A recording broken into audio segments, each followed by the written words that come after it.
যে ব্যক্তি অহংকার বশত তার কাপড় টাকনুর নিচে ঝুলিয়ে পড়বে, কিয়ামতের দিন আল্লাহ রাব্বুল আলামিন তার দিকে রহমতের দৃষ্টি দিবে না। কিন্তু এখন যে যত শিক্ষিত হচ্ছে, ছেলে মানুষ তার কাপড় তত টাকনুর নিচে যাচ্ছে। আল্লাহ রাসূল বলেছেন ছেলেদের কাপড় টাকনুর উপরে আর মেয়েদের কাপড় টাকনুর নিচে। কিন্তু আধুনিক সভ্যতার নামে ছেলেদের কাপড় টাকনুর নিচে আর মেয়েদের কাপড় টাকনুর উপরে পরে তারা মনে করতেছে আমরা শিক্ষিত। বাবাও পরে, মেয়েও পরে, বাবাও পরে, ছেলেও পরে, মাও কাপড় টাকনুর উপরে পরে, মেয়েও কাপড় টাকনুর উপরে পরে। কেন? এরা পারিবারিকভাবে শিক্ষা অর্জন করতে পারে না, সেজন্য।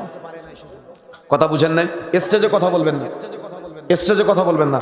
যে কথাগুলো বলতে চাচ্ছিলাম মনে রাখার চেষ্টা করবেন। তার মানে এরা পাপকে পাপ মনে করে নাই, এরা গুনাহকে গুনাহ মনে করে নাই, এরা অন্যায়কে অন্যায় মনে করে নাই, যার কারণে প্রকাশ্যে পাপ করে কিন্তু লজ্জা লাগে না, শরম লাগে না, হায়া লাগে না।